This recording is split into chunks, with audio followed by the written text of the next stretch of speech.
अस्सलाम वालेकुम। आज का हमारा टॉपिक है recognition of microbes and damage cell. ठीक है कि जब माइक्रोब्स आते हैं या हमारे सेल डैमेज होता है तो हम उसको उसकी रिकग्निशन कैसी होती है। ठीक है, सबसे पहले हम पढ़ेंगे रिकग्निशन ऑफ माइक्रोब्स। ठीक है, रिकग्निशन ऑफ माइक्रोब्स के लिए ना हमारे पास कुछ सेलुलर रिसेप्टर्स होते हैं। ठीक है, ये सेलुलर रिसेप्टर्स जो हैं ये कहाँ पर प्रेजेंट होते हैं? ये फेगोसाइट्स की, डेंड्रिटिक सेल्स वगैरह की, ठीक है, और मैक्रोफेजेस वगैरह की सर्फेसेस पे प्रेजेंट होते हैं। ठीक है, इनका काम क्या होता है कि इन्होंने जो सरफेस के ऊपर माइक्रोब्स हैं या फिर वो जो अंदर चले जाते हैं सेल के अंदर इंजस्टेड माइक्रोब्स हैं, दोनों को रिकग्नाइज करना होता है। ठीक है, अब ये जो सेलुलर रिसेप्टर्स हैं ना, इनको हम नाम देते हैं टॉल लाइक रिसेप्टर्स। ठीक है, टॉल लाइक रिसेप्टर्स, इसको हम कहते हैं TLR। ठीक है, टॉल लाइक रिसेप्टर्स इनको इसलिए कहते हैं कि जो TLR है ना, एक जीन थी जिसके थ्रू ये इनकोड होती है। ठीक है, और इसको डिस्कवर किया था ड्रोसोफिलिया ने। ठीक है, अब ये जो TLR रिसेप्टर्स है ना, ये मैंने बताया आपको प्लाज्मा मेम्ब्रेन के ऊपर यानी कि सरफेस के ऊपर भी प्रेजेंट होते हैं और एंडोसोम यानी कि सेल के अंदर भी प्रेजेंट होते हैं।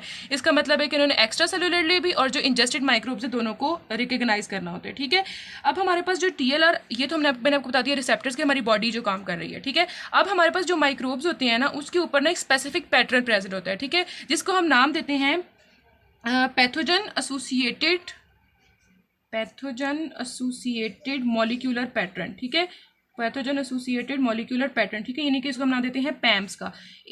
ये जो पैटर्न होता है ना, ये जो टू लाइक रिसेप्टर्स हैं, ये माइक्रोब्स को इन पैम्स के थ्रू रिकग्नाइज करते हैं। ठीक है, जब वो इनके थ्रू रिकग्नाइज करते हैं तो उसके रिजल्ट में क्या करते हैं कि उसके रिजल्ट में ना दो तरह की प्रोटीन, एक सिक्रीटरी प्रोटीन्स और दूसरी मेम्ब्रेन प्रोटीन्स प्रोड्यूस करते हैं। ठीक है, इन प्रोटीन्स में कौन कौन सी आती हैं? साइटोकाइंस आती हैं जो कि इन्होंने इन्फ्लेमेशन प्रोड्यूस करवानी होती है। उसके अलावा एंटी साइटोकाइंस आती है जिसमें इंटरफेरॉन्स आते हैं।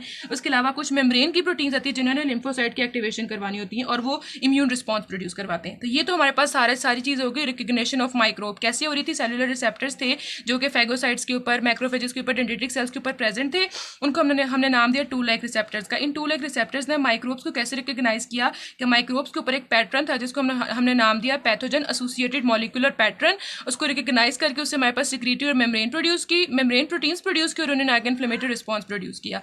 अब जो सेल डैमेज होती है ना, इसके लिए भी हमारे पास सेल्स के अंदर ना सेंसर्स प्रेजेंट होते हैं। ठीक है, अब उन सेंसर्स को हम नाम देते हैं साइटोसोलिक सेंसर्स का। ठीक है, ये जो साइटोसोलिक सेंसर्स होते हैं ना, इन्होंने भी हमारे पास जब हमारे पास सेल डैमेज होता है ना, तो उसके रिजल्ट में ना कुछ मॉलिक्यूल्स रिलीज होते हैं। ठीक है, इन मॉलिक्यूल्स में हमारे पास कोई भी हमारे जैसे मिसाल के तौर पे ATP हो सकता है जो कि डैमेज माइटोकॉन्ड्रिया से निकला होगा, DNA हो सकता है। ठीक है, डैमेज DNA जो कि साइटोप्लाज्म में आ गया न्यूक्लियस से निकलकर। उसके अलावा कुछ यूरिक एसिड के क्रिस्टल्स हो सकते हैं जो कि DNA के ब्रेकडाउन का प्रोडक्ट है। ये सारी चीज़ें हो सकती हैं। ठीक है, इन सबको उसने रिकग्नाइज करना होता है साइटोसोलिक रिसेप्टर्स ने। ठीक है, और इन साइटोसोलिक रिसेप्टर्स के पास भी एक पैटर्न होता है, जिस तरह माइक्रोब्स के पास एक पैटर्न था, उसको हम नाम देते हैं डैमेज एसोसिएटेड मॉलिक्यूलर पैटर्न यानी कि डैम्स का। ठीक है, डैमेज एसोसिएटेड मॉलिक्यूलर पैटर्न्स।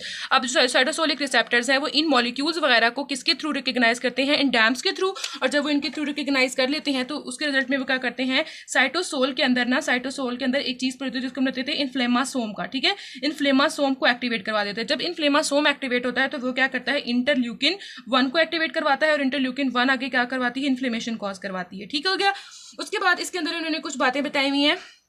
कुछ डिजीजेज होते हैं जैसे कि ऑटो इन्फ्लेमेटरी सिंड्रोम। ठीक है, ऑटो इन्फ्लेमेटरी सिंड्रोम के अंदर क्या होता है कि इसके अंदर एक्सेसिव इंटरल्यूकिन 1 बन रहा होता है। ठीक है, एक्सेसिव इंटरल्यूकिन 1 बन रहा है, इसका मतलब क्या है कि एक्सेसिव इन्फ्लेमेशन हो रही है और एक्सेसिव इन्फ्लेमेशन को रोकने के लिए ना हम इंटरल्यूकिन 1 के एंटागोनिस्ट वगैरह देते हैं इसको ट्रीट करने के लिए। ठीक है, उसके बाद इसमें बताया हुआ है कि इन्फ्लेमासोम जो है ना, इन्फ्लेमेशन के अलावा और भी बहुत सारे काम करवा रहा होता है, इन्फ्लेमेटरी रिएक्शंस के अंदर इन्वॉल्व होता है। जैसे कि हमारे पास अगर हम गाउट के अंदर बात करें तो यूरेट क्रिस्टल्स के अंदर इन्वॉल्व होगा। उसके अलावा अगर हम एथेरोस्क्लेरोसिस के अंदर बात करें तो कोलेस्ट्रॉल क्रिस्टल्स के अंदर होगा।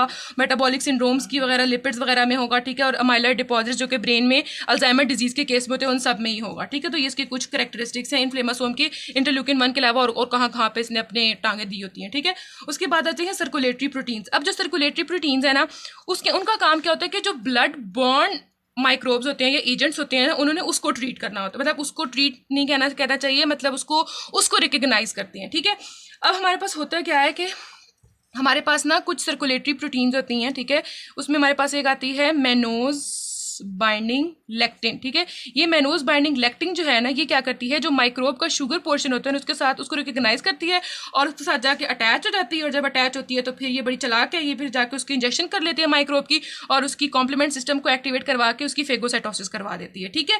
इसी तरह हमारे पास कुछ कलेक्टिन्स होती हैं, कलेक्टिन्स भी ये काम करती हैं, उन्होंने माइक्रोब के साथ बाइंड करना होता है और बाइंड करके उसकी फेगोसाइटोसिस करवा देनी होती है, ठीक है।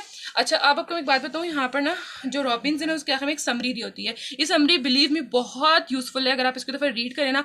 अभी हमने जो 2 पेजेस पढ़े हैं ना, यहाँ से अगर मैं आपको पैथोलॉजी से रॉबिन से बताऊँ तो हमने ये जो 2 पेजेस पढ़े हैं ना, एक मिनट, ये जो 2 पेजेस हमने पढ़े हैं ना, ये मैंने आपको पढ़ा दिया सारा, तो ये सारी चीज़ें उसने यहाँ पर समराइज़ कर लिया, ठीक है। तो ये आप ज़रूर देख लीजिएगा। देखिए उसमें उसने बता दिया है कि एक बेनिफिशियल होस्ट रिस्पॉन्स है फॉरेन इन्वेडर्स के खिलाफ भी, नेक्रोटिक टिश्यू के खिलाफ भी।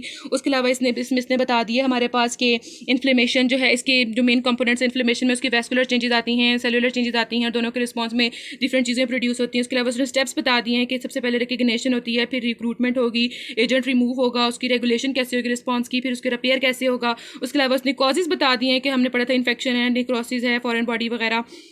उसके अलावा उसने बताया है कि जो रिसेप्टर्स हमने पढ़े के रिसेप्टर्स एक्सप्रेस होते हैं टिश्यू ने माइक्रोफेजेस डेंड्रिटिक सेल्स के ऊपर, वो बता दिया उसने।